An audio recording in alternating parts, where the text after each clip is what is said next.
Hi guys, do you know why some people hate other people's guts? Some people would say, he's too passive. Others will say, he comes up too strong. He's too fresh. He's too fresh.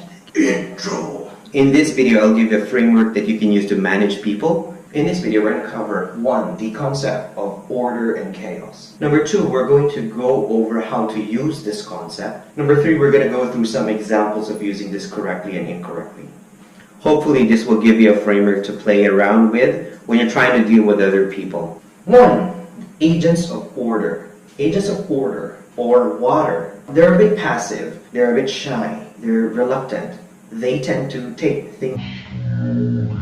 They have lists. Everything are organized. They're pretty OC. They want everything controlled. They get offended when things are disorganized. They cannot progress with any level of disorder. They prefer working when everything is clean and noiseless. They want to decide with hard facts and evidence. They usually move, decides.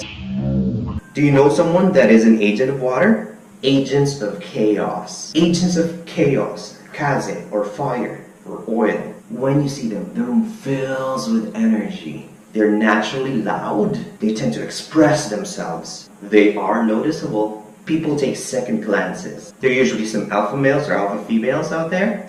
They are people who generally learn that asserting themselves gets things done. They feel like speaking openly about things gets results. That's what they believe. They usually wear loud colors, gaudy earrings, bright lipstick. They move very quickly. They decide quickly. Do the descriptions I gave remind you of someone specific? People have to work together to make things happen. You have to put different people together for something great. So if you put water on water, it's not that really exciting. It's just like still water.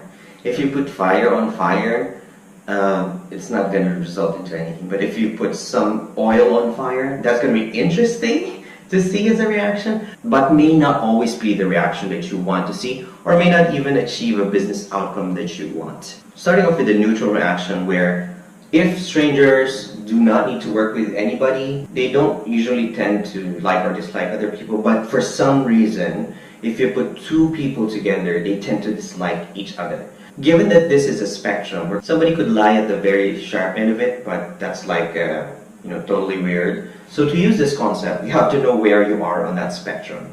First is know your affinity. Do you usually tend to be on fire? Do you usually tend to be on water? It really depends on how you react to situations, and people default to a particular demeanor or manner of reacting to things. They have a fixed response, generally. When you have that movement along that spectrum, it tells you something. Something's off. Second part of this is, after you know your affinity, you know your bias. Of course, you do not box people to say, okay, he's only on this spectrum. Somebody could move like in a particular area, but generally on the same area, unless they're like self-aware. To use this theory, you have to classify some people within your team. Like for example, okay, Mike is usually doing this, and he usually defaults to this. He's pretty loud. The first time I met him, he has a big watch. He has always shiny shoes. So you watch for those things, and you classify people accordingly. You can also do this if the team is not yours. You go into a team and you're exposed to the team firsthand. You observe who are the ones who make noise, who are the people who grab attention quickly. You can see how much these people rub off on the others. You might want to see how they interact with the others. You see if there are 2 people who are trying to get attention, they usually clash with each other. So watch that. When managing the teams, you have to set expectations for them. It's very normal that you have to tell people. It would be weird to expect that people are social. They're not. They're not born social, neither are most people raised to be social. They aren't. Just expecting for other people to conform to a social behavior just because it is expected generally is crazy. I found it more effective if I tell people, hey, you're going to be working with someone that's not like you, who deals with the same tasks the same as you do, they react the same way as you expect them to do, or they try to resolve issues the same way you do. It's important to tell them that. Don't wait for issues to come up. Once you recognize that some people are tending to deal with matters the way that they default to, and it's not working well, you have to step in and before things go awry. So an example of fire trying to deal with an issue is they set up a confrontation, they set up a dialogue. Being subtle. But this doesn't work a lot of times. Well, there was a person named Matt, and the other one is Lala. So this is Matt, this is Lala. Oftentimes, Matt would ping me and say, "Hey boss, this person is fighting me. She's doing this behind your back." Matt comes up to me and pings me, sends me an email with documentation of what's happening. This is her default behavior. This is how she does it. Lala, on the other hand, she would walk up to me, take some of my time to talk to me about her issues with some people within the team. That's how Lala deals with her problem. Lala, Lala. One was, and you can probably tell, Lala is fire and Matt is water. They weren't really getting along really well, so I spoke with Matt. Why don't you speak with Lala directly with your problem? This was when I was younger with my career. I was thinking they would resolve the issues themselves. I also asked Lala, "Hey Lala, how do you resolve personal issues in life?" And she would say, "Usually talk to people." And then I asked her, "In your entire lifetime, when you try this technique with dealing with resolving issues, what is your success rate?" She said it was 50% success rate. It's because she's trying one approach to deal with different types of people. Don't do that. If I step in and say, "Lala, and Matt," if I put them face to face, that will not work. It's not gonna happen. Lala will eat up, okay, well this should be Matt.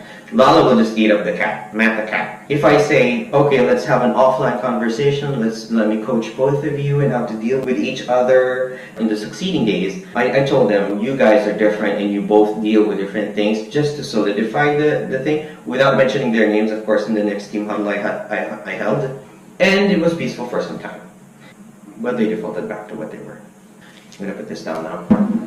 But you know what, I'm gonna eat this. Here's an example.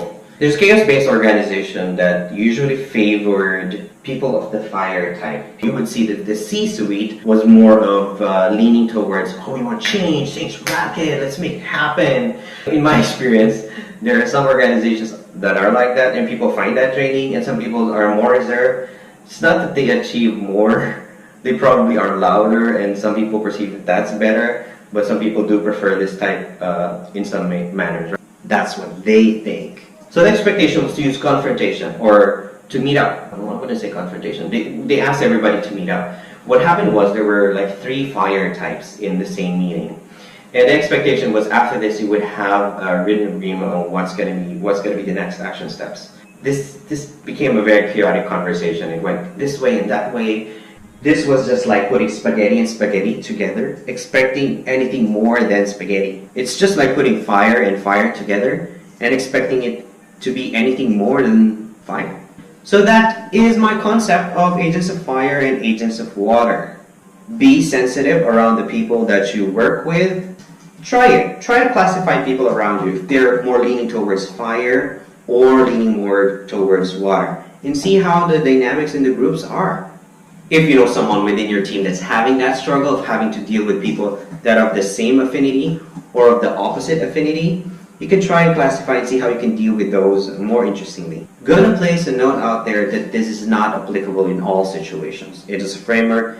You have the flexibility to play with it. When there are meetings set up to resolve issues, it's better that you go with that and try to resolve them, list them down, and try to put some order into the conflicts of interest and the conflicts of approaches to resolve these issues. Yeah, if you have any comments, go ahead and give the feedback on either in the comments below or give me a shout out on Twitter. Thank you for watching. Click on that subscribe button. See you in the next video.